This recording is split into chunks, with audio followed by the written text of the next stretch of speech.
చాలా సమస్యగా ఉంది. సార్ పవన్ తెలంగాణలో పోటీ, జిహెచ్ఎంసీ ప్లాన్, బీజేపీతో కలిసి వెళ్తారా? పవన్ కళ్యాణ్ మొన్న వచ్చినప్పుడు శ్రీఆంజనేయం ప్రసన్నాంజనేయం అని కొండగట్టుకు వెళ్ళినప్పుడు, సరే గతసారి ఆయన ప్రాణాలు కాపాడాడు అందుకని భక్తి అన్నారు, మొన్న కూడా కొంచెం ఇబ్బంది వచ్చిందని మీరంతా ఇవి చేసినట్టున్నారు కదా, అది దాని మీద కూడా కొంచెం వేడి ఏదైతేమి మొత్తానికి సురక్షితంగా ఉన్నారో అది మంచిది. జాగ్రత్తలు తీసుకోవాల్సిన అవసరం మాత్రం ఉంది. కానీ ఆ సమయంలో ఆయన అటు ఆంజనేయుడి వ్యవహారాలే కాకుండా రాజకీయ వ్యవహారాలు కూడా బాగా చూశారు. చాలా కాలం తర్వాత తెలంగాణ కార్యకర్తలతో ఆయన ముఖాముఖి మాట్లాడారు. చంద్రబాబు నాయుడు కూడా అప్పుడప్పుడు మాట్లాడతారు, కానీ అది చాలా అంతర్గతంగా జరుగుతుంటుంది. పవన్ కళ్యాణ్ మాట్లాడేది మటుకు లైవ్ టెలికాస్ట్ అవన్నీ అందుబాటులో ఉన్నాయి, అవి సోషల్ మీడియాలో కూడా. ఆయన అక్కడ అంటే తెలంగాణలో నేరుగా జగన్మోహన్ రెడ్డి అయితే మొదటే వదిలేశారు వైసీపీ, అందుకని షర్మిల వచ్చి ఆమె మళ్ళీ వెళ్ళిపోయారు.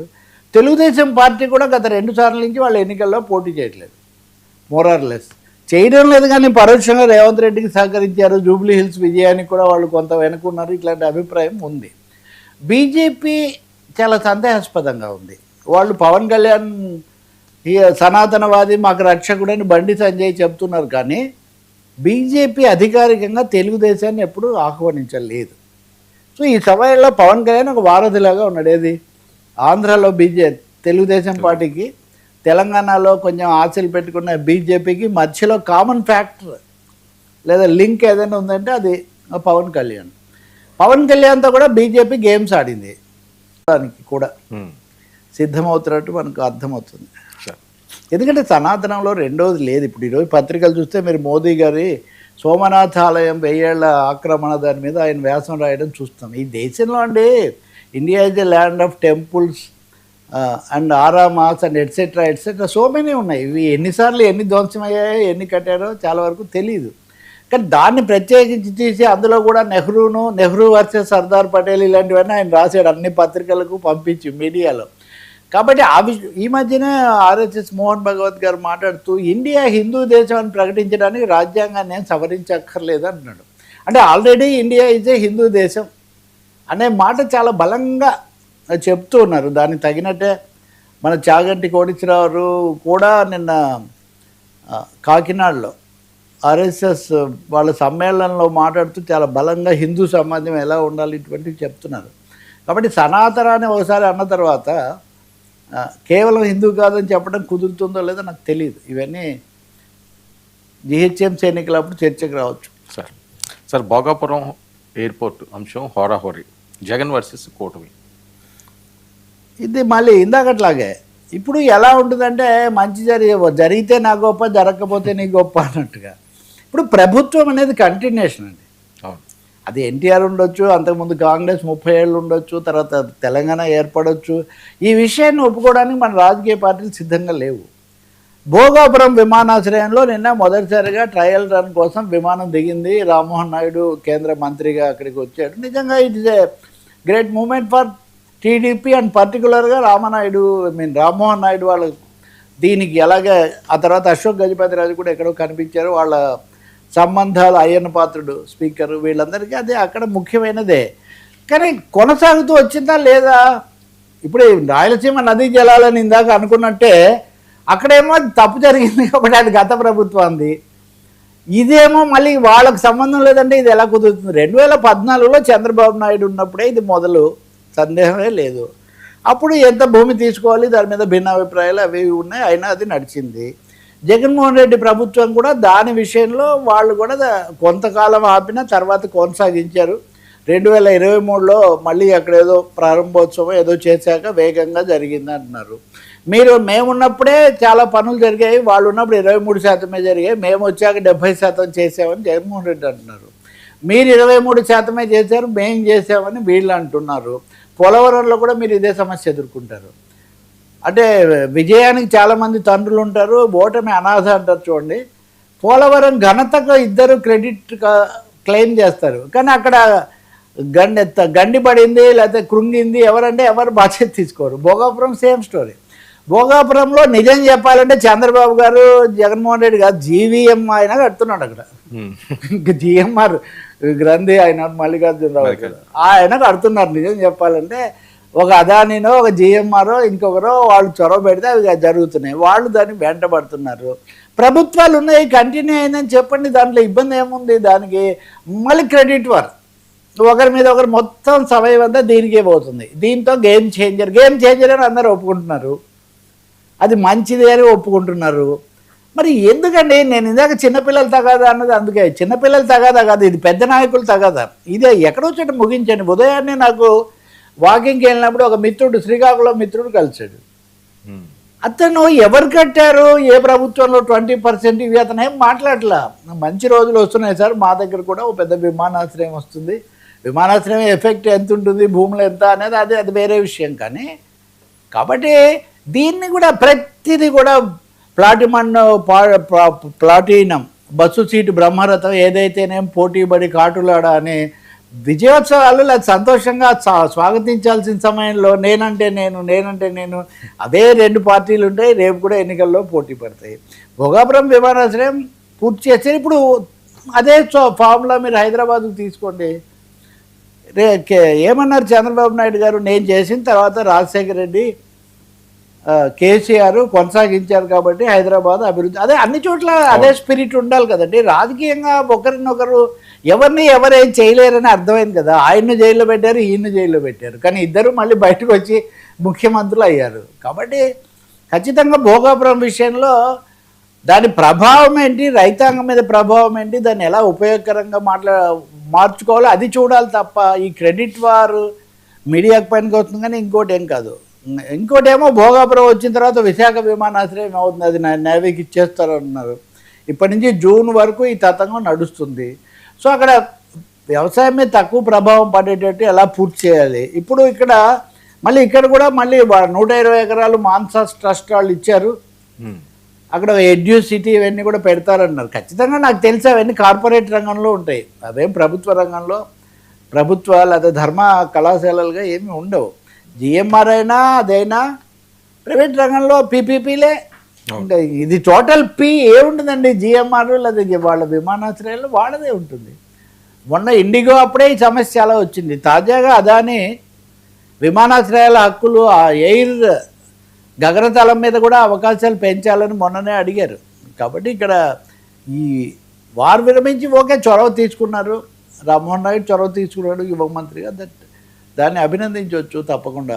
ఇంకా న్యాయం జరిగి ఆయన ఇంకోటి కూడా అన్నాడు, ఒక్కో నగరంలో 2 విమానాశ్రయాలు కూడా మేము మల్టీ ఎయిర్పోర్ట్స్ కూడా అనుమతిస్తామని చెప్పారు. ఇంకా 2-3 ఆ విధంగా ఇప్పుడు కర్నూలు దగ్గర, పూర్వకల్ దగ్గర ఒక విమానాశ్రయం వచ్చింది. అట్లాంటివి ఇంకో 2-3 రావచ్చు. సార్ కవిత షాక్ తగదా వద్దనే నేను చెప్పేది. సార్ ఈరోజు కవిత షాక్ తమిళనాడు అసెంబ్లీ సీన్ అంటూ జరుగుతున్న ప్రచారం. తమిళనాడు అసెంబ్లీ సీన్ అదొక రకము, అంటే 2 రకాలు. జయలలితకు ఎంజీఆర్ కుటుంబంలో వచ్చిన సమస్య ఒకటి, డిఎంకే వాళ్ళతో ఘర్షణ.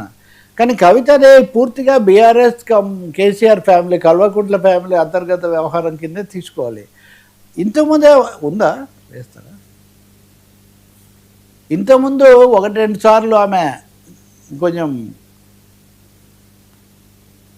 టీచర్లు కావచ్చు, ఆశా వర్కర్లు కావచ్చు. అధ్యక్ష, ఇప్పుడు నా దగ్గరికి ఎప్పుడు పెద్దవాళ్ళు, పైరవికారులు, కాంట్రాక్టర్లు ఎవరు రాలేదు అధ్యక్ష. నేను ఎప్పుడు కూడా పేద ప్రజల మధ్యలోనే ఉండి పనిచేస్తున్నాను అధ్యక్ష. నా దగ్గరికి వచ్చినటువంటి బీడీ కార్మికులు కావచ్చు, బీడీ టేకేదారులు కావచ్చు, అంగన్వాడీ టీచర్లు కావచ్చు, ఆశా వర్కర్లు కావచ్చు, ఐకేపీ ఎంప్లాయీస్ కావచ్చు అధ్యక్ష, అదేవిధంగా జిహెచ్ఎంసీ కార్మికులు కావచ్చు అధ్యక్ష, టీచర్లు కావచ్చు అధ్యక్ష, నిరుద్యోగులు కావచ్చు, ఆడబిడ్డలు కావచ్చు, సింగరేణి ఉద్యోగులు కావచ్చు, కరెంట్ ఎంప్లాయీస్ కావచ్చు, ఎవరు వచ్చినా అధ్యక్ష నేను కాదనకుండా నాకెంత వీలైతే అంత పనిచేసి పెట్టేటటువంటి ప్రయత్నం చేసిన అధ్యక్ష. అయినా సరే అధ్యక్ష, పార్టీ మౌత్ పీసులుగా ఉండేటటువంటి పార్టీ పేపర్లు, పార్టీ ఛానళ్ళు ఏ ఒక్కరు కూడా ఎన్నడూ కూడా మద్దతు ఇవ్వలేదు అధ్యక్ష.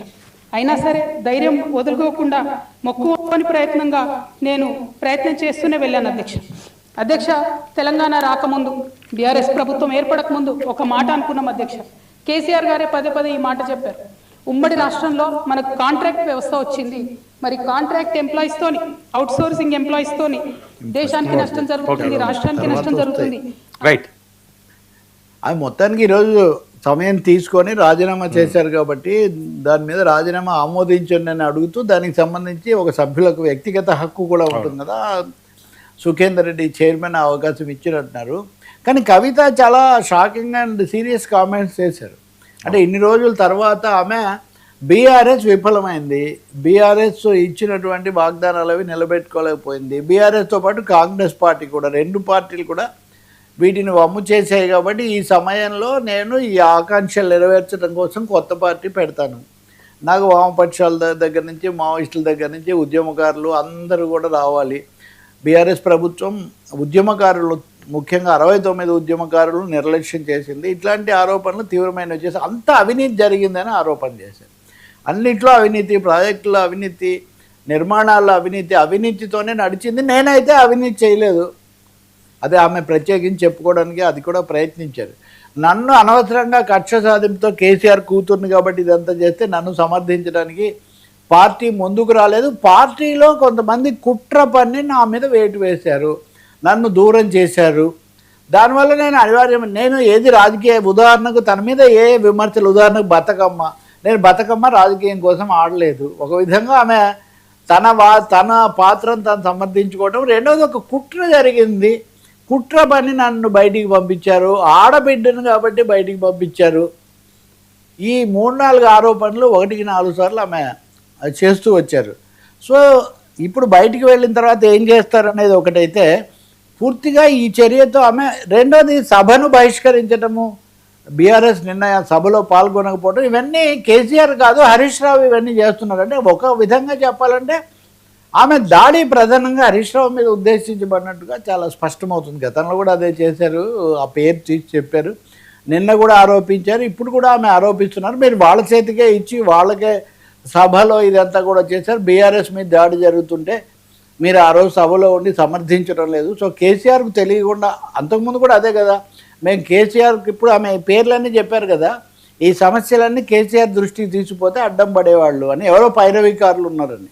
మరి ఆ పార్టీ ఏం చెప్తుందో, ఏం సమాధానం ఇస్తుందో, కానీ ఇప్పటికే చాలాసార్లు ఇచ్చారు, వాళ్ళు చర్య కూడా తీసుకున్నారు. కాబట్టి కానీ ఈరోజు అవన్నీ చెప్పడం ద్వారా ఆమె తప్పకుండా రేవంత్ రెడ్డి ప్రభుత్వానికి చాలా సంతోషం కలిగించినట్టు లెక్క. ఇవన్నీ కాంగ్రెస్ అని అంటున్నప్పటికీ కూడా కేసీఆర్ కుమార్తెగా వచ్చి తమ పార్టీ మీద అంత తీవ్రమైన ఆరోపణలు, హరీష్ రావు రేవంత్ మధ్యలో సభలో జరుగుతున్నప్పుడు హరీష్ రావు ఇవన్నీ చేస్తున్నారని చెప్పడం, ఇవన్నీ మటుకు చాలా స్పష్టంగా ఆమె టార్గెట్ ఏంటి, ఆమె ప్లాన్ ఏంటి అనేది మటుకు చెప్తున్నాయి. ఇంకా ఆమెతో ఎవరెవరు కలిసి వస్తారు అన్నది అయితే అది చూడాలి. కానీ ఇంకోటి, పార్టీ పెడుతున్నాను, పార్టీ పెట్టి ఎన్నికల్లో ఈ ఇద్దరికి వ్యతిరేకంగా పోరాడతాను. సరే, ఆ వ్యాక్యూమ్ ఉందా తెలంగాణ రాష్ట్రంలో? అది నిజంగా పెద్ద ప్రశ్న అది. ఎందుకంటే బీజేపీ కూడా ఉంది. ఇందాక మనం పవన్ కళ్యాణ్ లాంటి ఆయన ఇప్పటికే ఒక రాష్ట్ర ఉప ముఖ్యమంత్రిగా ఉండి ప్రయత్నిస్తున్నారు. ఆమె ఎవరు చాలామంది షర్మిలతో షర్మిల కూడా ఇలాగే వ్యాక్యూమ్ ఉందని వచ్చారు, ఆమె ఇక్కడి నుంచి మళ్ళీ వెళ్ళిపోయారు కూడా. కవిత ఈరోజు తన భావోద్వేగాన్ని, తన వ్యక్తిగత స్పందనను చెప్పడం మీద ఎక్కువగా దీన్ని తీసుకుంది అనుకోవాలి. అదే సమయంలో రాజకీయంగా తన గురించి బయట అనేక ప్రచారాలు వీళ్ళందరూ పనిగట్టుకొని చేస్తున్నారు, వాటికి అధికారికంగా సమాధానం చెప్పాలని. మూడోది, ప్రభుత్వం కవిత పట్ల సానుభూతిగా ఉన్నారు. ఎందుకంటే ఈరోజు కూడా ఆమె రాజీనామాను ఆమోదించలేదు. రాజీనామా చేశాక నిజానికి సభకు రారు, చేసే రోజే వస్తే వస్తారు. కాబట్టి వచ్చి రాజకీయంగా కొన్ని అంశాలు ఆమె చెప్పాలనుకుంటే అవకాశం ఇచ్చారు. అన్నీ ఇచ్చి ఆమె కన్నీళ్ళు కూడా పెట్టుకున్నారు కదా. ఆమె ఉద్వేగంలో చేశారు కాబట్టి మేము ఆమోదించడం లేదు అన్న మాట కూడా చెప్పారు. సో ఆమె ఆరోపణలను ఆమోదించు. తెలంగాణ రాజకీయంలో దీంట్లో రేవంత్ రెడ్డి ప్రభుత్వం, బీఆర్ఎస్ అంతర్గత వ్యవహారాలు, కుటుంబపరమైన అంతర్గత అంశాలు కూడా ఆమె మాటలను బట్టి చూసినప్పుడు మనకు కనిపిస్తాయి. కానీ ఒకటైతే నిజం, ప్రజలు నిరాశ చెందారు, చాలా అంశాలు నెరవేరలేదు ఉద్యోగాలకు సంబంధించి. బీఆర్ఎస్ మీద కూడా మాట్లాడారు చాలా తీవ్రంగా. బీఆర్ఎస్ మీదే ఆమె చేసిన ఎక్కువ భాగం 10 ఏళ్ళు పాలించింది వాళ్ళే కదా. అసలు నేను వద్దన్నాను. అసలు బీఆర్ఎస్ ఏం సాధించింది, ఇక్కడే మనం చక్కదిద్దలేకపోయాం, దేశాన్ని ఏం చక్కదిద్దామని చెప్పి నేను. అవును, అది బీఆర్ఎస్ చేయడం. ఓకే, టీఆర్ఎస్ను బీఆర్ఎస్ చేయడం ఓకే. కేసీఆర్ ఏదో అదే 2018లో ఆయన మళ్ళీ అధికారంలోకి రావడానికి అది కారణమైంది. సో మన నాయకుడు దేశానికి నాయకుడు కావాలన్నా, తర్వాత ఆయన దాన్ని మానేశారు ఇతరులతో. ఇవన్నిటికి కారణం బీజేపీ. ఇప్పుడు బీజేపీ మొదటి అస్త్రం ఉపయోగించింది కవిత మీదే. రాజకీయాలు అలాగే ఉంటాయి. ఇప్పుడు నీకోసం నేను వాళ్ళతో తగాదా పెట్టుకుంటే నువ్వే నన్ను వదిలేసావు అన్నట్టుగా అక్కడ పార్టీ అధినేత వైఖరి ఉంది. కంపారిటివ్గా కేటీఆర్ మీద మొదటి దఫా ఎక్కువ ఉంటే ఇప్పుడు ఆమె హరీష్ రావు మీద ఎక్కువ పెట్టినట్టుగా ఉన్నారు. అసలు ఇదంతా ఒక అంతర్గత వ్యవహారం అని భావించే వాళ్ళు కూడా ఉన్నారు, మ్యాచ్ ఫిక్సింగ్ అనేవాళ్ళు కూడా ఉన్నారు. నేను అనడం లేదు, బయట మాటలు చెప్తున్నాను. You have to watch. ఇంకా సార్ సుప్రీం సంచలనం ఉమర్ ఖలీద్కు నో బెయిల్. సారీ, సీజన్ మళ్ళీ మారుతుంది కదా. ఉమర్ ఖలీద్ అంతకుముందు ఆయన జేఎన్యూ వ్యవహారాల్లో ఇదైంది. ఆ తర్వాత మొన్న ఢిల్లీలో 2020లో మైనారిటీలు ఎక్కువగా ఉండే ప్రాంతాల్లో ఘర్షణలు అవి ఇవి జరిగి చనిపోవటం, అదంతా ఒక పథకం ప్రకారం రెచ్చగొట్టారు, రైతాంగ ఆందోళనను దెబ్బతీయటానికి అన్న అభిప్రాయం ప్రతిపక్షాల్లో బలంగా ఉంది. కానీ ఆ కారణంగా 10-12 మంది దాకా అరెస్ట్ చేశారు. ఈ ఉమర్ ఖలీద్ అప్పటి నుంచి జైల్లోనే ఉన్నాడు. 5 ఏళ్ళ నుంచి 6 ఏళ్ళ నుంచి ఉన్నాడు కాబట్టి అతన్ని బెయిల్ ఇచ్చి వదిలేయండి, మిగిలిన మీరు విచారించవచ్చు అని పిటిషన్ వేశారు. ఆయన ఇంకొక 5 మంది దాకా. సుప్రీంకోర్టు విచారణలో ఈరోజు బెయిల్ ఇవ్వడానికి నిరాకరించింది. ఇద్దరికి నిరాకరించింది, ఉమర్ ఖలీద్కు మరొకరికి, ఇంకో 5 మందికి ఇచ్చారు, ఫాతిమా అనే ఆమెకు ఇంకొకరికి. కానీ ఈ సమయంలో సుప్రీంకోర్టు ఒక విధంగా సంచలనం అని చెప్పాలి. ఎందుకంటే గతంలో అనేక మందికి బెయిల్ ఇవ్వటం, లేదా వరవరరావు లాంటి వాళ్ళు బయట ఉండి చికిత్స చేయించుకోవడానికి అనుమతించడం, ఇట్లాంటివి జరిగాయి. కానీ ఇక్కడ మటుకు పూర్తిగా ఉమర్ ఖలీద్ మీద వచ్చిన ఆరోపణలు, ఉప్పా చట్టం, prevention of unlawful acts prevention act ఉంది కదా. సో ఈ ఉపా చట్టం అనేది చాలా అప్రజాస్వామికమైంది. దీని కింద ఎవరినైనా ఎప్పుడైనా నిర్బంధించవచ్చు, బయటికి వచ్చే అవకాశం కూడా ఉండదు అని న్యాయ నిపుణులు ఎప్పటి నుంచో చెప్తున్నారు. ఈరోజు కూడా అదే వాదించారు. కొన్ని సందర్భాల్లో సుప్రీంకోర్టులు, హైకోర్టులు ఈ ఉపా కింద ఉన్న వాళ్లకు కొన్ని రాయితీ ఏమనాలి సహాయపడే వైఖరి కూడా తీసుకున్నాయి మానవతా దృష్టితో. కానీ ఉమర్ ఖలీద్ విషయంలో మటుకు సుప్రీంకోర్టు చాలా తీవ్రమైనది తీసుకుంటూ అందరినీ ఒకటే విధంగా చూడలేము. అలాగే బెయిల్కు సంబంధించి ఇట్లా ఉపా కింద ఉన్న వాళ్లకు స్వీయ పూచీకత్తు కింద వదిలిపెట్టడం అనేది మామూలు రూల్ ఇక్కడ వర్తించదు. ముందస్తుగా కొన్ని నేరాల విషయంలో, కొన్ని చర్యల విషయంలో వాళ్ళను లోపల పెట్టాల్సిందే అని చెప్పింది. ఒక విధంగా చెప్పాలంటే ఇప్పుడు ప్రభుత్వం అనుసరిస్తున్నా, ఇప్పుడు మొన్న కూడా ప్రివెంటివ్ డిటెన్షన్ చేశారు కదా. సో సుప్రీంకోర్టు వైఖరిలో బెయిల్ ఇచ్చే దీంట్లో కొంత మార్పు ఏమన్నా ఉందంటే, ఇది అధికారికంగా ఇచ్చిన తీర్పే. ఈ తీర్పు కూడా రిజర్వ్ చేయబడిన తీర్పు ఈరోజు ప్రకటించారు. సో ఒక విధంగా ఈ మానవ హక్కుల కార్యకర్తలనండి వీటి మీద నిలబడే వాళ్లకు ఇది కొంచెం ఎదురు దెబ్బ కింద లెక్క. అత్యున్నత న్యాయస్థానం ఇప్పటివరకు bail is the rule, jail is an exception అంటూ వచ్చింది. సో ఇన్ని సంవత్సరాలు ఉన్న తర్వాత కూడా ఇదన్నీ అందులో కొంతమందికి ఇచ్చి కొంతమంది ఇవ్వకపోవడం, ఉపా చట్టం అనేది ఇస్పో ఫ్యాక్ట్ దానికి అదే కొంచెం అప్రజాస్వామికమైంది అన్న అభిప్రాయం ఉన్నప్పుడు, అలా కాకుండా అందులో ఉన్న ఆరోపణలకు విలువిచ్చి వాటి ప్రకారం బెయిల్ రాదు అని న్యాయస్థానం చెప్పడం ఖచ్చితంగా ఒక సీరియస్ సిగ్నల్ అనుకోవాలి. ఇక మీదట న్యాయ నిపుణులనండి లేకపోతే ఈ కార్యకర్తలు కూడా జాగ్రత్తగా ఉండే పరిస్థితి. జాగ్రత్తగా ఉండడం తగ్గటం కాదు, ఇలా ఉండబోతుంది విధానం అని. సార్ ట్రంప్ దురహంకారం, రష్యా చైనా ఫెయిర్.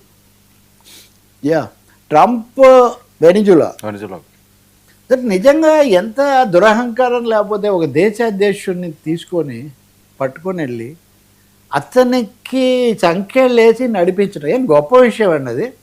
ఇప్పుడు సద్దాం హుసేన్ ఉరి తీసినా, అంతకుముందు రొమేనియా అధ్యక్షుడు సెసెస్క్యూని కాల్ చేసి చూపించిన, ఇది ఏమైనా ఘనకార్యాలా సార్? ఎక్కువ బలము, ఎక్కువ సైన్యము, ఎక్కువ డబ్బు, ఎక్కువ అధికార మదము ఉన్నవాళ్ళు బలవంతులు దుర్బల జాతిని బానిసలను కావించారు, నరహంతలు ధరాధిపతులై చరిత్రమున ప్రసిద్ధికెక్కిరి అని ఎప్పుడో చెప్పాడు. నరహంతలు ధరాధిపతులై చరిత్రమున ప్రసిద్ధికి ఎక్కడం ఎప్పటి నుంచో ఉంది. అదేమీ వాళ్ళనేం గొప్ప వాళ్ళని చేయలేదు, వాళ్ళని నరహంతలు చేయలేదు. ట్రంప్ భలే చేశాడు. ట్రంప్ మొనగాడు అనేవాడు ప్రపంచంలో ఒక్కడు లేడు. మీ అధికార మదంతో, మీ దురహంకారంతో ఒక విధంగా సామ్రాజ్యవాద మనస్తత్వం వదలక మీరు అతన్ని ఎలా పట్టుకున్నారు? యుద్ధం చేసి పట్టుకున్నారా?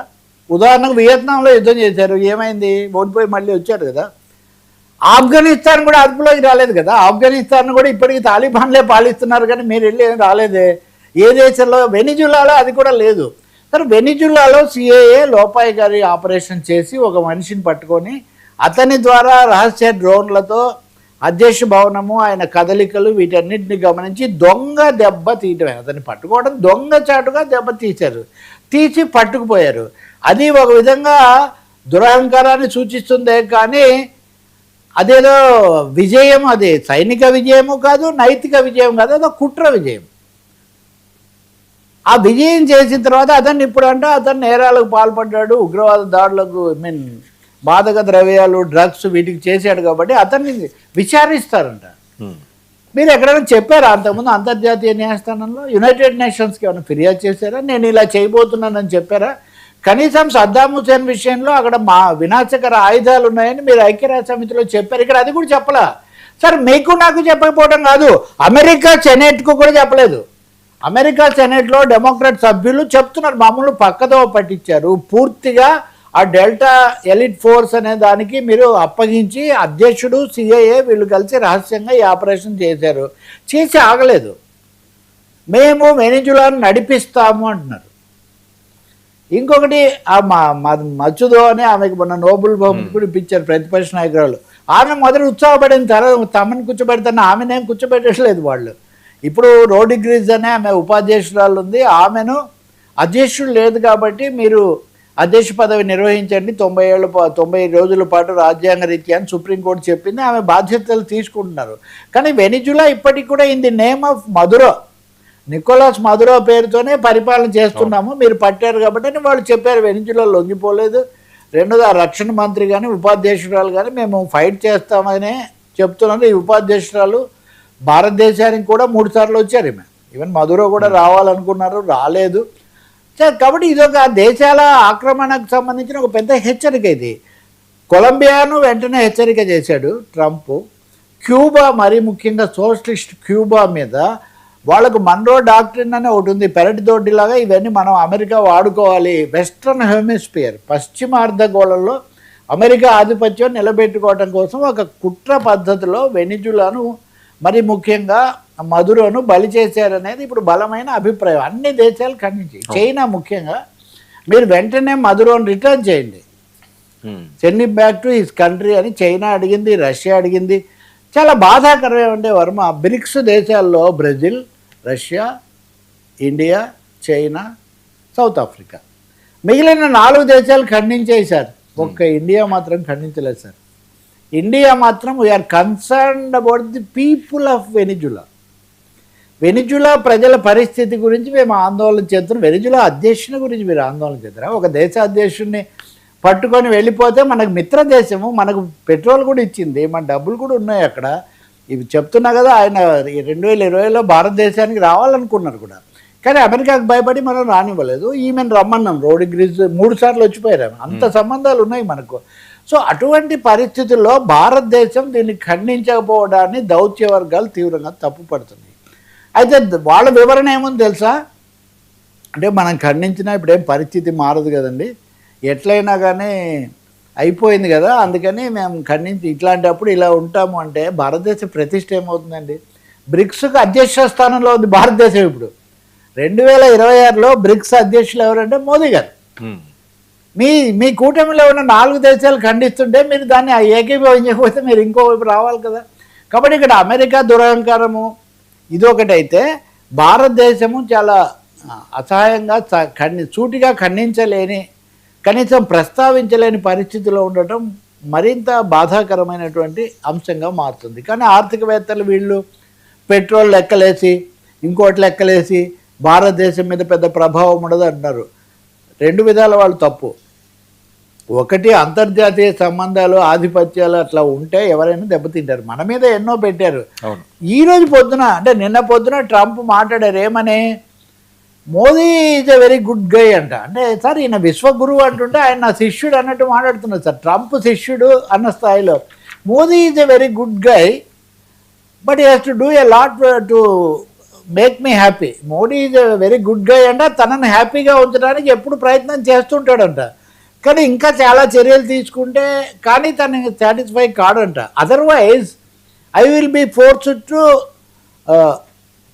Have more tariffs on India అంటున్నాడు. అంటే ఈ తాజాగా మనము వెనిజులా మీద మౌనం పాటించాక కూడా మనమంటే మోదీ ప్రభుత్వం టారిఫ్లు పెంచుతాను అని బ్రహ్మాస్త్రం వదిలేడు సార్ ట్రంప్. ఇంక ఇలాగా ఆయన ఎక్కడికి వెళ్ళి దురాక్రమణ చేసినా కానీ మేము ఊగిసలాడుతుంటాము, తటపటాయిస్తుంటాము, అందకుండా మాట్లాడతామంటే ఎన్నో రోజులు లేదు. మనకు ఆ సామెత ఉంది కదా, వాడిని కొడితే ఏమనలేదు, వీడిని కొడితే ఏమనలేదు, ఆ తర్వాత అన్నే కొట్టారు అన్నట్టుగా. సో భారతదేశం తన అలీన ప్రతిష్టను శాంతి కాముక దేశంగా చాలా బలమైన నాయకుడు అని చెప్తుంటారు కదా. ఐకే గుజ్రాల్ చాలా బలహీనమైన నాయకుడు, అంతే కదండి.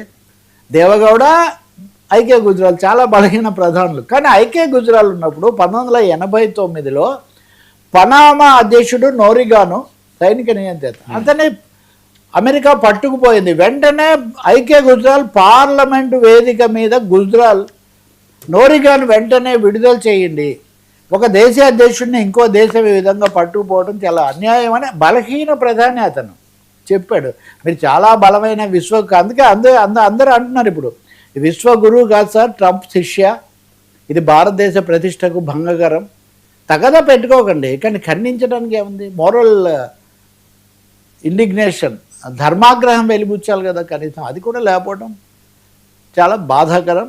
ఇది ఇలా అయితే సాగదు. ఇన్ని దేశాలు, చాలా దేశాలు ఖండించాయి, ఫ్రాన్స్ ఖండించింది, యూరోపియన్ యూనియన్ ఖండించింది, ఇంకా చాలా దేశాలు ఖండించాయి. అవేం ఊరికినే ఉంటాయి. ట్రంప్ గారు రండి రెడ్ కార్పెట్ పరుస్తాం, అందరిని ఆక్రమించండి అని చెప్తాయని నేనేం అనుకోవట్లేదు. Thank you so much Ravi గారు. ఇది ఈనాటి frankly with Telakapalli. Stay tuned to 19 news.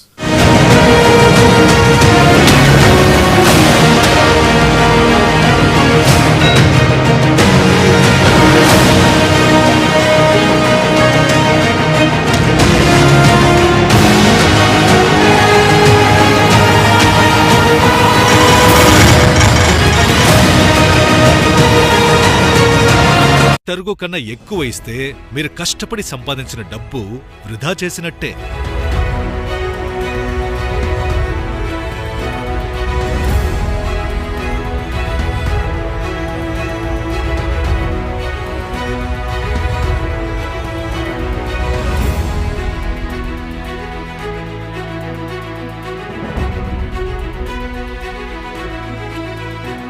లలితాలో నగలు కొనండి, ఎక్కువ డబ్బులు ఆదా చేయండి.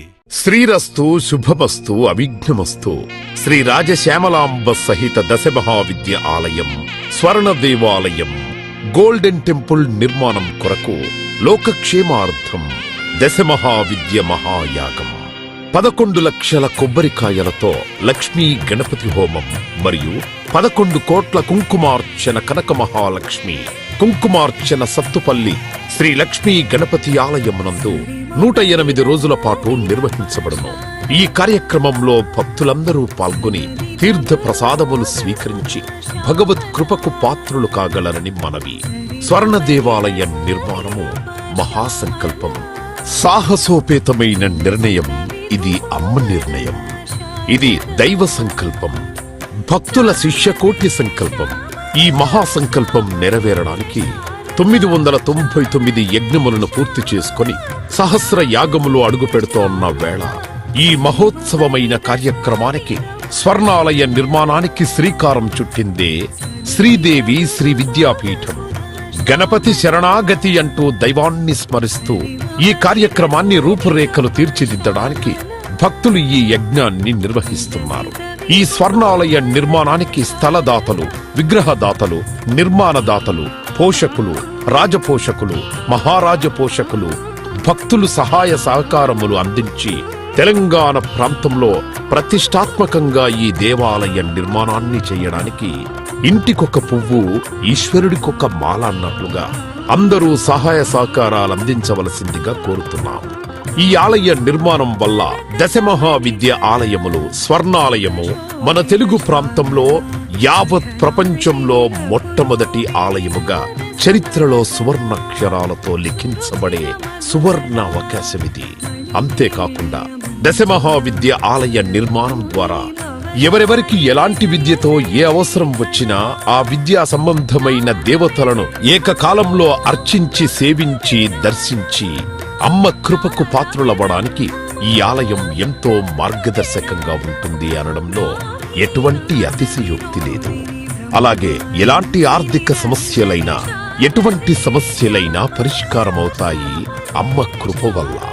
కలిపురుషుడి యొక్క ప్రభావం చేత కలియుగంలో ప్రకృతి వైపరీత్యములు, ప్రకృతిలో అనేక రకాల గ్రహగతుల చేత మానవుడి జీవితం ప్రశాంతం లేకుండా జీవితాన్ని గడుపుతూ దినదిన గండం నూరేళ్ల ఆయుష్ అన్నట్లుగా ప్రతి క్షణం మనసు ప్రశాంతత లేకుండా కలి ప్రభావం చేత ఎటువంటి పూజలు, ఎటువంటి యజ్ఞాలు, ఎటువంటి సాధనలు చేసినా కూడా సరైన ఫలితాలు లేక అంధకారంలో కొట్టుమిట్టాడుతున్నట్టుగా అన్ని ఉన్నా ఏదో కోల్పోయినట్లుగా జీవితానికి సుఖం లేకుండా కాలము గడుపుతున్న జీవకోటికి కామకోటి పరమాచార్యుల యొక్క, జగద్గురువుల యొక్క, అస్మద్గురువర్యుల యొక్క ఎన్నో కోట్ల తపశ్శక్తిని ధారాదత్తం చేసి ఈ ఆలయ నిర్మాణం చెయ్యడానికి మహాసంకల్పం చేసినాము. పూర్వజన్మలో దాన ధర్మాలు చేయడం వల్ల ఈ జన్మలో దాన ధర్మాలు చేసే శక్తి మనకు లభించింది. అటువంటి శక్తి కలిగి ఉండి కూడా దాన ధర్మములు చేయకపోతే ఈ జన్మకు చరితార్థం లేదు. మనవంతు దాన ధర్మాలు చేస్తే, ఎటువంటి దాన ధర్మాలు చేస్తే అత్యంత ఉత్కృష్టమైన పుణ్య ఫలితం లభిస్తుందో అటువంటి పుణ్య ఫలితం లభించే అవకాశం ఈ స్వర్ణ దేవాలయ నిర్మాణంలో భాగస్వాములవ్వటం. పూర్వజన్మ సుకృత ఫలితం ఉంటే గాని ఈ ఆలయ నిర్మాణంలో భాగస్వాములు కాలేరు. అమ్మ సేవలో పాల్గొనలేరు. అమ్మ సేవలో తరించలేరు. ఒకవేళ తరించాలని ఆశ ఉన్నా కను ప్రభావం వల్ల మిమ్మల్ని కర్మల వైపు ఆ కలి ప్రభావం ముందుకు తీసుకుని వెళుతుంది తప్ప దైవ మార్గంలో నడిపించడానికి ఎట్టి పరిస్థితుల్లో మన మనస్సును ఒప్పుకునేలాగా చెయ్యదు. అయినప్పటికీ వాటన్నిటినీ దాటుకొని అపర దేవత సేవలో పాల్గొనటం, ఎంతో మంది భక్తులు ఇప్పటికే ముందుకు రావటం, మేము ఈ దేవాలయ నిర్మాణంలో భాగస్వాములవుతాం. శ్రీ రాజశ్యామల సహిత దశ మహావిద్యా స్వర్ణాలయం నిర్మాణ మహాసంకల్పం శ్రీదేవి శ్రీ విద్యాపీఠం శ్రీలక్ష్మి గణపతి ఆలయం సత్తుపల్లి కంచికామకోటి పీఠ సంప్రదాయం 99488996527277772229. ఆంధ్రోళ్ళు మళ్ళా నీళ్లు ఆంధ్రోళ్ళనే మాట తీసుకొచ్చింది. మళ్ళీ ఇది మళ్ళీ స్టార్ట్ చేసారు వీళ్ళు. రాష్ట్ర విభజన కంటే ముందు తెలంగాణ నీళ్లు ఆంధ్రోళ్ళు ఎత్తుకపోతుర్రు అని మీరు ఒక ఆట ఆడి అట్లా జనాలను రెచ్చగొట్టిరు. జనాలు నమ్మిర్రు. రాష్ట్ర విభజనలో అందరు పాల్గొన్నారు. అదే నీళ్ల దోపిడీ అని అన్నందుకే మీరు ఈ తెలంగాణ ప్రజలు మీరు ముఖ్యమంత్రి చేసిర్రు.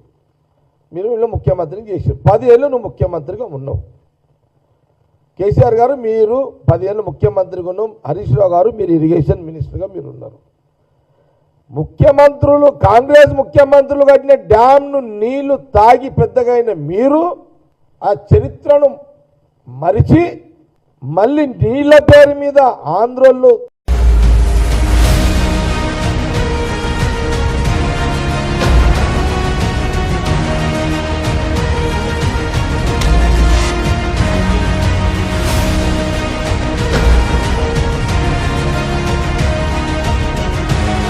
among the top 10 states for total GST, sir. CGST is different, sir. GST is different, sir. Collection with total of 62,986.63 crores, sir. Sir, ये 62.986 crores का हमारा हुआ, sir.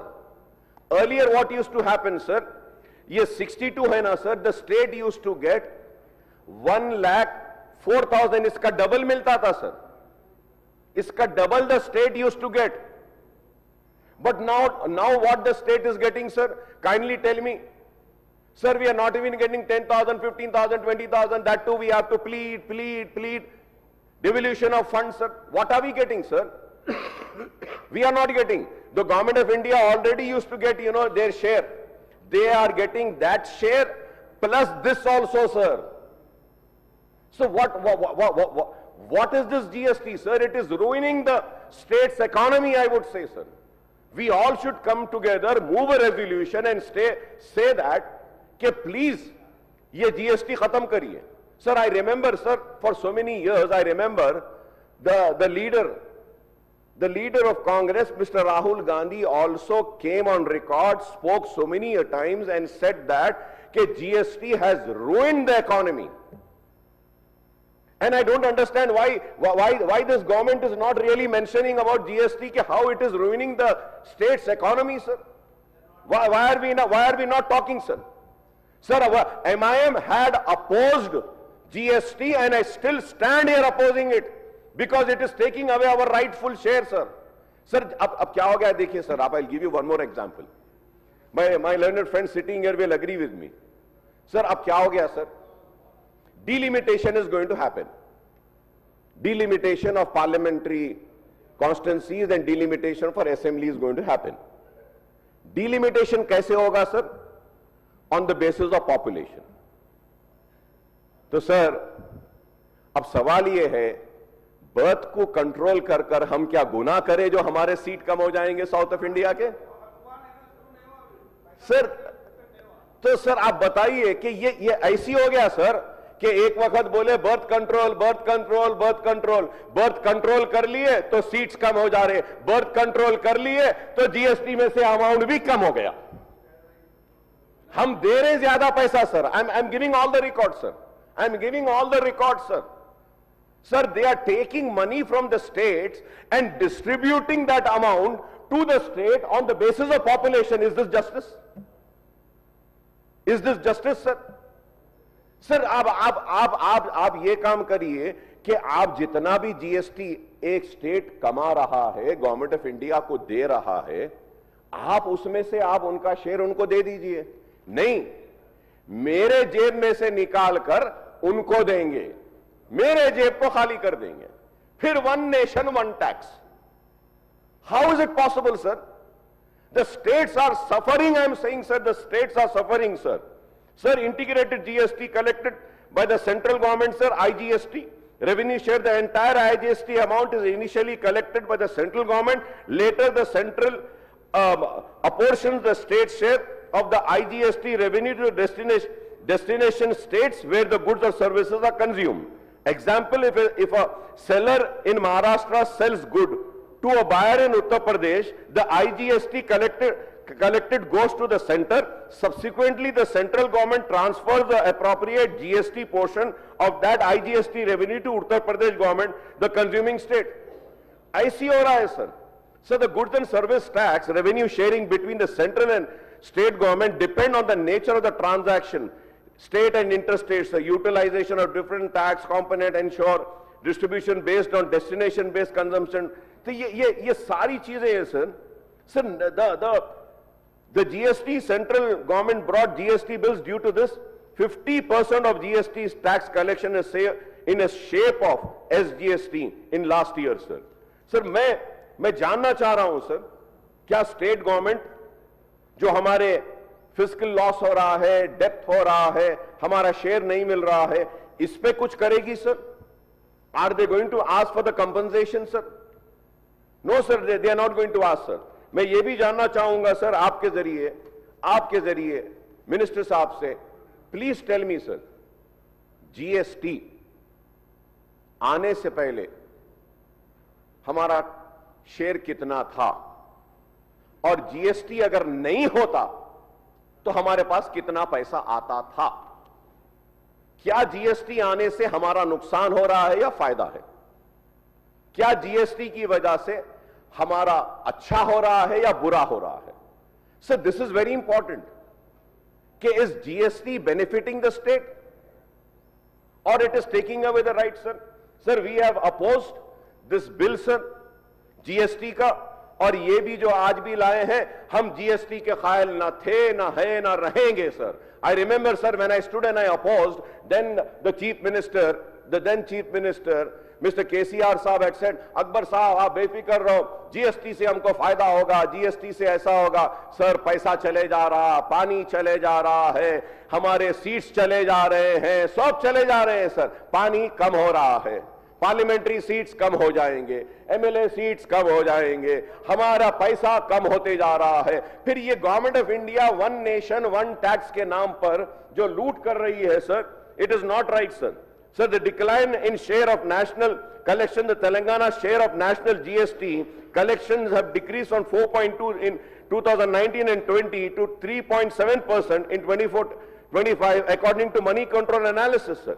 So the pending dues as early as 23, sir, the center reportedly owed Telangana 2,433 crore in GST compensation dues for previous 3 years, sir. Sir, I would like to know from you, sir, what are the dues of GST पहले तो पैसा ले लिए sir, उसके बाद में इतने दे देते, खैरात दिए वैसा, भीख दिए वैसा दे दे रहे, ये ले लो सर, वो ले लो बोलते हैं ना सर, वो भी रिलीज नहीं करते हैं। What are the pending dues? Kindly you spell out sir. Sir मैं सच ही बोलता हूं सर, मैं सच ही बोलता हूं, सच ही बोलता हूं, आपके लीडर की तरह झूठ नहीं बोलता हूं, हथेली में जन्नत नहीं दिखाता हूं, नेशन बोले वैसा नहीं करते हम जो है सो बात बोल रहे हैं। आप सच बोलो, मिथिनॉल इथिनॉल मिला रहे या नहीं मिला रहे? శంకర్ గారు ప్లీజ్ కూర్చోవాలి మీరు. Sir let me finish sir, industrial grade methanol for mixing in petroleum product generally costs between 30 to 40 per liter in India when purchased in bulk in 200 liters drums or tankers sir. New petrol rates in India vary by city due to taxes sir. ये है sir, लेकिन sir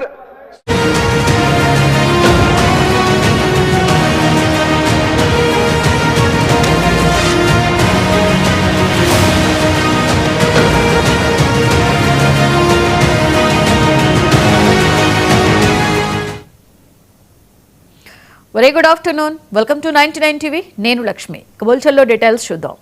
శాసన మండలిలో కవిత కన్నీళ్లు పెట్టుకున్నారు. తన రాజీనామాను అంగీకరించాలని chairman కు విజ్ఞప్తి చేశారు. పార్టీలకు అతీతంగా ఉద్యమంలో పనిచేశారని, తాను ప్రశ్నిస్తే కావాలనే కక్ష కట్టి బీఆర్ఎస్ నుంచి బయటికి పంపించారని ఆవేదన వ్యక్తం చేశారు.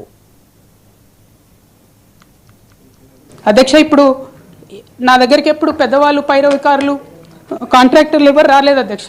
నేను ఎప్పుడు కూడా పేద ప్రజల మధ్యలోనే ఉండి పనిచేస్తున్నాను అధ్యక్ష. నా దగ్గరికి వచ్చినటువంటి బీడీ కార్మికులు కావచ్చు, బీడీ టేకేదారులు కావచ్చు, అంగన్వాడీ టీచర్లు కావచ్చు, ఆశా వర్కర్లు కావచ్చు, ఐకేపీ ఎంప్లాయీస్ కావచ్చు అధ్యక్ష, అదేవిధంగా జిహెచ్ఎంసీ కార్మికులు కావచ్చు అధ్యక్ష, టీచర్లు కావచ్చు అధ్యక్ష, నిరుద్యోగులు కావచ్చు, ఆడబిడ్డలు కావచ్చు, సింగరేణి ఉద్యోగులు కావచ్చు, కరెంట్ ఎంప్లాయీస్ కావచ్చు, ఎవరు వచ్చినా అధ్యక్ష నేను కాదనకుండా. బెదిరింపులకు భయపడే అవకాశమే లేదని, నవీన్ రావుకి బీఆర్ఎస్ అండగా ఉంటుంది అన్నారు.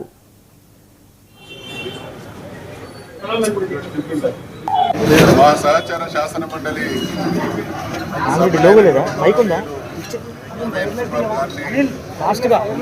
నిన్న ఎంక్వైరీకి పిలవడం జరిగింది కాబట్టి వారికి సంఘీభావం చెప్పడానికి పార్టీ మొత్తం వారి వెంట ఉంటుందనేటువంటి విషయం తెలియజేయడానికి మేమందరం కూడా రావడం జరిగింది.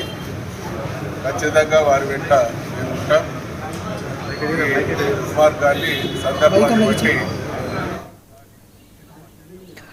విద్యుత్ వ్యవస్థలో వైసీపీ చేసిన తప్పిదాలను సరిదిద్దుతూ కూటమి ప్రభుత్వం ముందుకు వెళ్తుందని పెందుర్తి టీడీపీ ఇన్ఛార్జి గండి బాబ్జీ అన్నారు.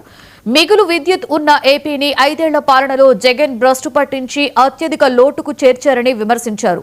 కూటమి ప్రభుత్వం అధికారంలోకి వచ్చిన నాటి నుండి నాణ్యమైన విద్యుత్తును తక్కువ ధరకే అందిస్తుందని చెప్పారు. అలాగే ఉత్తరాంధ్రలో గతంలో ఎన్నడూ లేని విధంగా అభివృద్ధి చెందుతుందని గండి బాబ్జీ అన్నారు.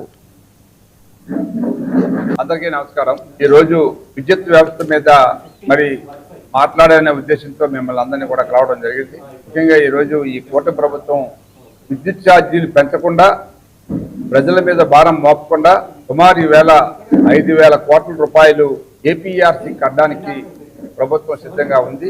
ప్రజల మీద భారం మోపితే మనం ఇచ్చిన హామీలు ఏవైతే ఉన్నాయో అవన్నీ కూడా మనం చేయలేనట్టు అవుతుందనే ఉద్దేశంతో ప్రజలకి 1 రూపాయి ఛార్జ్ కూడా పడకుండా ఈ ఛార్జీలన్నీ భరిస్తూ ఇంకా 13 పైసలు యూనిట్కి ప్రజలకి ఉపయోగపడాలనే ఉద్దేశంతో పవర్ పర్చేజ్ అగ్రిమెంట్లు ఏదైతే జగన్ ప్రభుత్వం రాసిన అగ్రిమెంట్లు అన్ని కూడా క్యాన్సిల్ చేసుకుంటూ, బార్గైన్ చేసుకుంటూ ప్రభుత్వం ఈవేళ ఆ రేట్లని సుమారు 4.4 రూపాయల 20 పైసలకి కానీ 4 రూపాయల 1 పైసలు తగ్గించింది. తగ్గించడం వల్ల మిగిలిన డబ్బుని ప్రజలకి ఈవేళ మనం పంచుతున్నాం. అంటే యూనిట్కి 13 పైసలు మనందరికీ కూడా యాడ్ అవుతుంది. తద్వారా ప్రజలకు ఇంకా మేలు చేస్తాం. యాక్చువల్గా అయితే జగన్ ప్రభుత్వ కాలంలో సుమారు 9 సార్లు రేట్లు పెంచి 32,000 కోట్ల రూపాయలు ప్రజల మీద భారం మోపారు. అటువంటి భారాన్ని ఈవేళ భరిస్తూ ఏదైతే విద్యుత్ సంస్థలు అప్పుతో ఉన్న పరిస్థితిని గమనించి ప్రభుత్వమే అన్ని భరించి ఆ విద్యుత్ సంస్థలు కూడా ప్రభుత్వం ఈవేళ సాయం చేస్తూ ప్రజలు కూడా 1 రూపాయి విద్యుత్ ఛార్జీలు పెంచకుండా ఈ ప్రభుత్వాన్ని రన్ చేయడం అనేది ఒక గొప్ప విషయంగా భావిస్తున్నాం. ఈ విషయాన్ని మీ ద్వారా ప్రజలందరికీ తెలియజేస్తారని చెప్పి నా విన్నపం. అందరికీ నమస్కారం. శంషాబాద్ నుండి సిలిగిరి వెళ్తున్న ఎయిర్ ఇండియా ఎక్స్ప్రెస్ విమానంలో సాంకేతిక లోపం తలెత్తింది. పైలట్ ముందుగానే గుర్తించడంతో ప్రమాదం తప్పింది. టేకాఫ్ అవుతున్న సమయంలో అప్రమత్తమైన పైలట్ వెంటనే ఏటీసీకి సమాచారం అందించారు. విమానాన్ని తిరిగి టెర్మినల్కు తరలించారు. కాగా ఆ సమయంలో ఫ్లైట్లో 137 మంది ప్రయాణికులు ఉన్నారు. దీంతో ఎయిర్ ఇండియా విమానాలలో తరచూ సాంకేతిక లోపాలు ప్రయాణికులను ఆందోళనకి గురిచేస్తున్నాయి.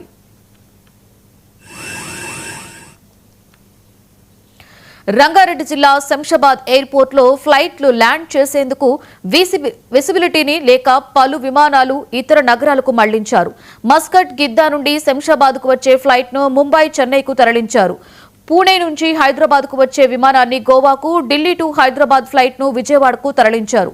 మళ్లీ అదేవిధంగా ముంబై హైదరాబాద్ ఫ్లైట్ నాగపూర్ కు దారి మళ్లింది. అలాగే శంషాబాద్ నుండి ఢిల్లీ, చండీగఢ్, రాంచీ, వారణాసి వెళ్లవలసిన విమానాలు రద్దయ్యాయి. దీంతో ప్రయాణికులు ఇబ్బందులు ఎదుర్కొంటున్నారు.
రంగారెడ్డి జిల్లా శంషాబాద్ ఎయిర్పోర్ట్ లో ఫ్లైట్లు ల్యాండ్ చేసేందుకు విజిబిలిటీ లేక పలు విమానాలను ఇతర నగరాలకు మళ్లించారు. మస్కట్, గిద్దా నుండి శంషాబాద్ కు వచ్చే ఫ్లైట్ ను ముంబై, చెన్నైకు తరలించారు. పూణే నుండి హైదరాబాద్ కు వచ్చే విమానాన్ని గోవాకు, ఢిల్లీ టు హైదరాబాద్ ఫ్లైట్ ను విజయవాడకు మళ్లించారు. అదేవిధంగా ముంబై, హైదరాబాద్ ఫ్లైట్ నాగపూర్ కు దారి మళ్లించారు. అలాగే శంషాబాద్ నుండి ఢిల్లీ, చండీగఢ్, రాంచీ, వారణాసి వెళ్లవలసిన విమానాలు రద్దయ్యాయి. దీంతో ప్రయాణికులు ఇబ్బందులు ఎదుర్కొంటున్నారు.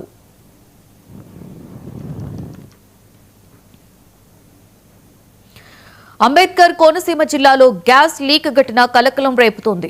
మలికిపురం మండలంలో ఇరుసుమండ దగ్గర ఓఎన్జీసీ పైప్ లైన్ నుండి భారీగా గ్యాస్ లీక్ అవుతోంది. దీంతో గ్రామస్తులు ఆందోళన చెందుతున్నారు.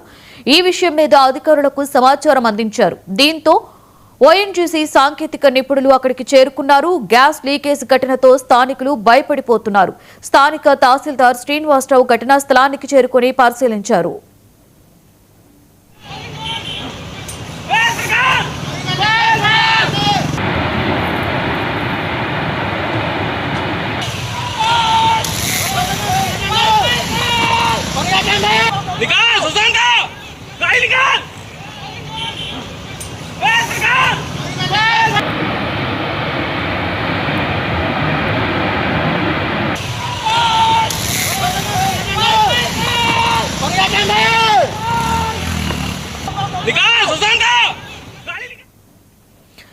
అంబేద్కర్ కోనసీమ జిల్లాలో గ్యాస్ లీక్ ఘటన కలకలం రేపుతుంది.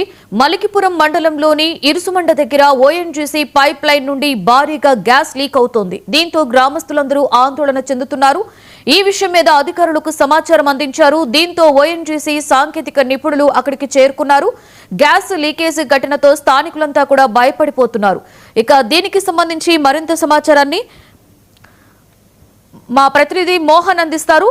మోహన్ చెప్పండి, అంటే ఇప్పుడు గ్యాస్ లీక్ అవుతున్న నేపథ్యంలో సహాయక చర్యలు ఎంతవరకు వచ్చాయి? ప్రస్తుతానికి అదేమైనా అదుపులోకి తీసుకురావడం జరిగిందా? ప్రస్తుత పరిస్థితి ఏంటి మోహన్?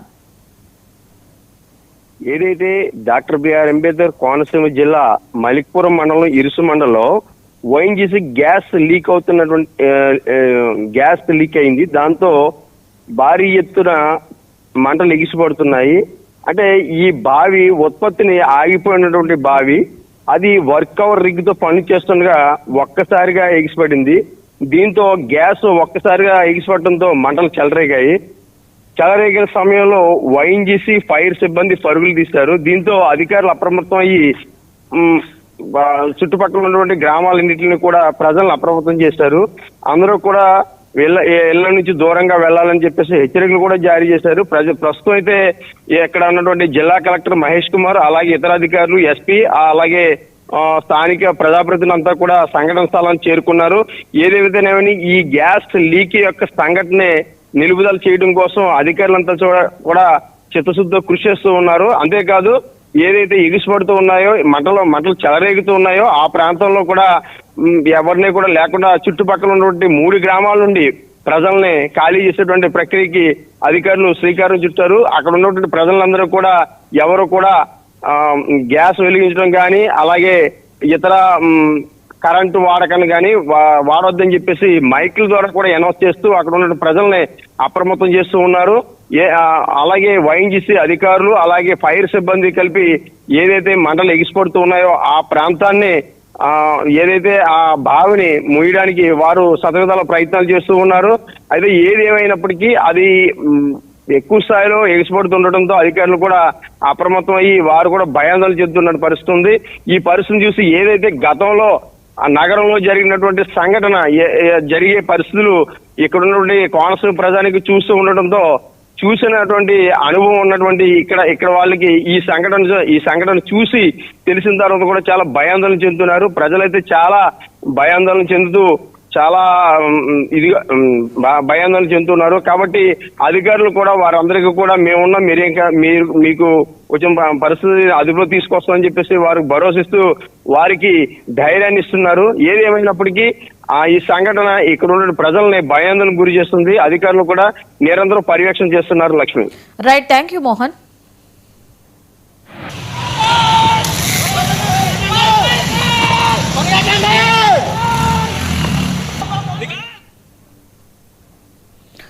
అమెరికాలో తెలుగు యువతి దారుణ హత్యకి గురైంది. డిసెంబర్ 31 నుండి కనిపించకుండా పోయిన నిఖితారావు మేరీలాండ్లో స్నేహితుడు అర్జున్ ఇంట్లో డెడ్ బాడీగా లభించింది. ఈ మేరకు అర్జున్ శర్మను అరెస్టు చేశారు తమిళనాడు పోలీసులు. కేసు నమోదు చేసి దర్యాప్తు చేస్తున్నారు. గత నెల 31న నిఖితారావును చంపేసి ఇండియాకి వచ్చాడు అర్జున్. నిఖిత శరీరంపై బలమైన కత్తిపోట్లను గుర్తించారు అక్కడ పోలీసులు.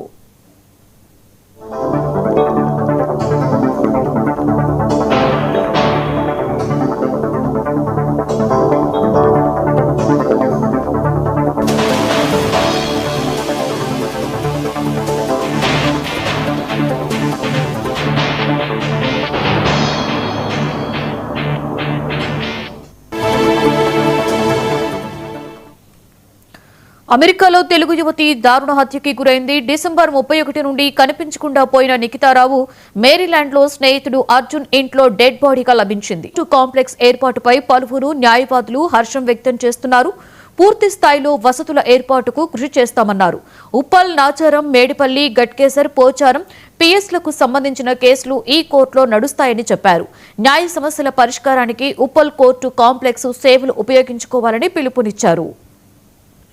రమేష్ కుమార్ అడ్వకేట్ ఇంతకుముందు స్పోర్ట్స్ సెక్రటరీగా రంగారెడ్డి కోర్టులో చేయడం జరిగినది.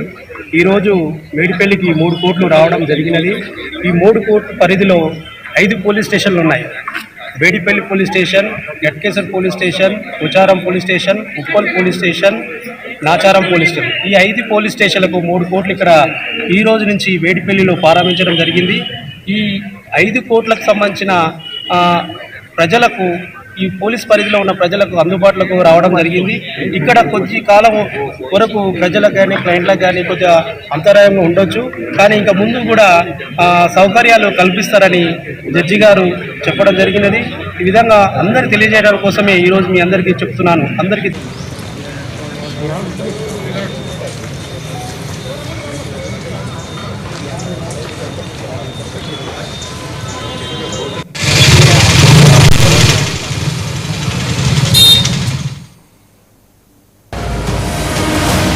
That's all for now. For more updates, keep watching 99 TV.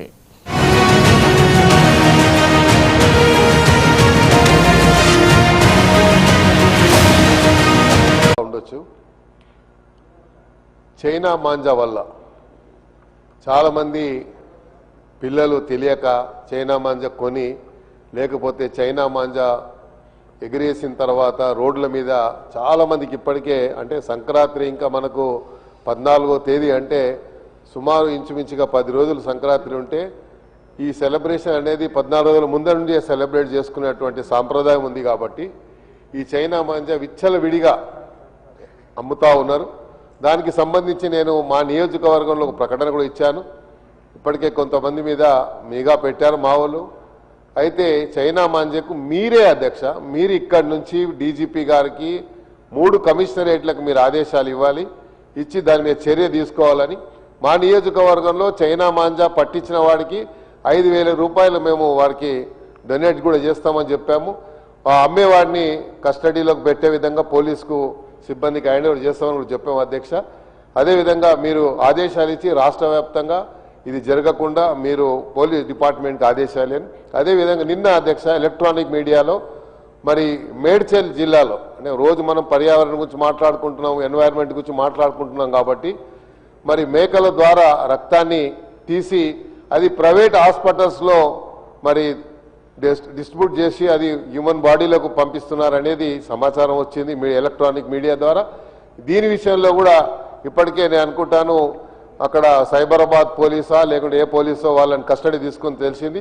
దాని మీద కఠిన చర్య తీసుకొని ఆ రక్తాన్ని ఎక్కడ పంపిస్తున్నారు, దాని ద్వారా ఎంతమందికి హాని జరుగుతుంది అనేది సమాచారాన్ని కూడా ఈ 2 విషయాలు కూడా పోలీసు సంబంధించి కాబట్టి మీరు ఇక్కడి నుంచి ఒక కేటగిరికల్ డైరెక్షన్ ఇవ్వాలని దయచేసి మిమ్మల్ని నేను కోరుతా ఉన్నాను on behalf of the people of Hyderabad Telangana. Thank you sir. మంత్రి గారు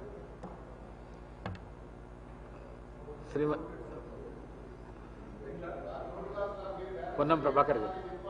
అధ్యక్ష, నోట్ చేసుకోవడే కాక వారు ప్రస్తావించిన అంశం కొంత సామాజికంగా అవేర్నెస్ చేయాల్సిన అవసరం ఉంది కానీ తప్పకుండా డీజీపీ గారికి ఆదేశించి రాష్ట్ర వ్యాప్తంగా ఈ చైనా మాంజా మీద తగిన చర్యలు తీసుకుంటాం. నిజంగా కూడా ఇది యువకులకు తెలిసి తెలియక ప్రమాదం ఏర్పడుతూ ఉంది, ప్రాణాలలో పోతున్నటువంటి సందర్భం. చైనా మాంజా నిషేధించడం ఇప్పటికే, దానికి సంబంధించి ఎక్కడ వచ్చినా ఎవరు సమాచారం ఇచ్చినా ప్రభుత్వం తరఫున వాటి వెంటనే తగిన చర్యలు తీసుకునే విధంగా తప్పకుండా ఆదేశాలు ఇస్తాం. నాగరాజు గారు, శ్రీ నాగరాజు గారు,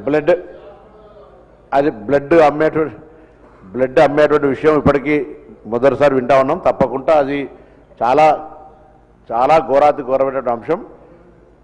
తప్పకుండా దాని మీద ఒక నిఘా పెట్టి అటువంటి సమాచారం ఉండే గౌరవ సభ్యులు ఇచ్చినట్టయితే వాటి మీద సీరియస్ యాక్షన్ తీసుకొని భవిష్యత్తులో అటువంటి చేయకుండా చూసేటువంటి పరిస్థితిని తప్పకుండా ప్రభుత్వం కట్టుదిట్టంగా చేస్తుంది. శ్రీ నాగరాజు గారు. ధన్యవాదాలు అధ్యక్ష. వర్ధన్నపేట నియోజకవర్గంలో అధ్యక్ష గర్వాపసి కింద టెక్స్టైల్ పార్క్ అక్కడ స్థలం కేటాయించి చాలామంది పద్మశాలి కుటుంబీకులు అందరినీ కూడా తీసుకొచ్చి అక్కడ మన వైఎస్ఆర్ గారు ఉన్న ఆ టైంలో గర్వాపసి కింద వారికి స్థలాలు ఇచ్చి ప్రభుత్వం నుండి వారికి అన్ని విధాల ప్రోత్సాహాలు జరిపారు అధ్యక్ష. కానీ ఇప్పుడు అది చాలా ఇబ్బందులకు గురవుతున్నారు. వాళ్ళకు పవర్ వేవ్ ఆఫ్ చేయకుండా. అలాగే వారికి గతంలో కూడా మంత్రివారి దృష్టికి తీసుకొచ్చాను అధ్యక్ష అది, కానీ అది ఏమాత్రం కార్యరూపం దాల్చట్లేదు. కాబట్టి మరి ఒకసారి మీ ద్వారా మన తుమ్మల నాగేశ్వరరావు మినిస్టర్ గారికి మన యొక్క వారి దృష్టికి తీసుకెళ్లాల్సిందిగా మీ ద్వారా మరొకసారి తెలుపుతూ ఆ యొక్క వారిని ఆదుకోవాల్సిన బాధ్యత మనపైన ఉంది అధ్యక్ష. తప్పనిసరిగా వారిని అక్కడ చాలా వారి కుటుంబాలు మళ్ళీ వాపస్ వెళ్ళే విధంగా ఉంది అధ్యక్ష. వారు మళ్ళీ అటు ఉన్నారు కాబట్టి తప్పనిసరిగా వారిపైన చర్యలు తీసుకొని వారికి అన్ని విధాల సాయం చేయాలని మీ ద్వారా కోరుతున్నా అధ్యక్ష. డాక్టర్ రామ్మోహన్ రెడ్డి గారు.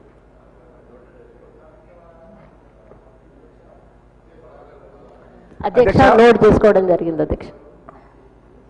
అధ్యక్ష, వికారాబాద్ నియోజకవర్గంలో కొన్ని గ్రామాలు పూడూరు మండలం వికారాబాద్ కాన్స్టిట్యున్సీకి, కొన్ని పరిగి కాన్స్టిట్యున్సీ ఉండేవి అధ్యక్ష.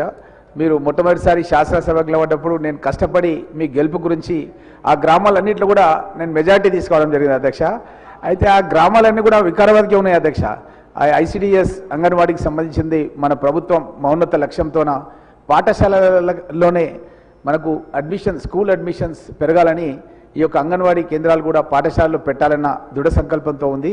కాబట్టి నా నియోజకవర్గానికి సంబంధించిన ఏదైతే అంగన్వాడీ వాలంటీర్స్ కానీ టీచర్స్ గారు ఉన్నారో వాళ్ళు వికారాబాద్లోనే రిపోర్ట్ చేస్తున్నారు. వాళ్ళని పరిగి కాన్స్టిట్యున్సీ అధికారులకు మార్చాల్సిందిగా మీ ద్వారా ప్రభుత్వానికి విజ్ఞప్తి చేస్తున్నారు అధ్యక్ష. అదేవిధంగా అధ్యక్ష, ఇంకొక విషయం ఏంటంటే అధ్యక్ష, మా దగ్గర చాకల్పల్లి నుంచి చిన్నమెగ్య తాండాకు ట్రైబల్ డిపార్ట్మెంట్ నుంచి మనకు ఆల్రెడీ రోడ్డు శాంక్షన్ అయింది అధ్యక్ష. అయితే మన కాంగ్రెస్ ప్రభుత్వం చాలా పెద్ద ఎత్తున అది గిరిజన తాండలు కానీ లేకపోతే ఎస్సీ అబిటేషన్స్ కానీ, అదేవిధంగా మన 4 ట్రాక్ రోడ్స్ అప్పా జంక్షన్ నుంచి మన్నెగూడ వరకు, ఇంకా ఇది కాకుండా రేడియల్ రోడ్స్ శంషాబాద్ నుంచి మన కోస్గి వరకు, అదేవిధంగా ఆర్ఎండ్బి రోడ్స్ పెద్ద ఎత్తున డెవలప్ చేస్తున్నాం అధ్యక్ష. అయితే ఈ డెవలప్ చేస్తున్న క్రమంలో ఏం జరుగుతుంది అధ్యక్ష అంటే, కొద్దిగా కోఆర్డినేషన్ చేసుకొని ఈ యొక్క ఆర్ఎండ్బి అధికారులు ఏదైతే రోడ్స్ శాంక్షన్ ఇస్తున్నప్పుడు కనెక్టివిటీ అధ్యక్ష, ఎగ్జాంపుల్ మన ట్రైబల్ రోడ్స్ కానీ లేకపోతే పంచాయతీరాజ్ రోడ్స్ కానీ ఏదైతే అప్కమింగ్ ఆర్ఎన్బి కానీ రేడియల్ రోడ్స్ కానీ నేషనల్ హైవేస్ కానీ ఇవన్నిటికీ కూడా కనెక్టివిటీ చేయాలి అధ్యక్ష. ఈ యొక్క చాకల్పల్లి నుంచి చిన్నమెగ్గ తాండకు వస్తున్న రోడ్డుకు ఒక 2-3 కిలోమీటర్లు మనం ఇస్తే మహబూబ్ నగర్ నుంచి చించోలికి పోయే రోడ్డు కనెక్ట్ అవుతాం అధ్యక్ష.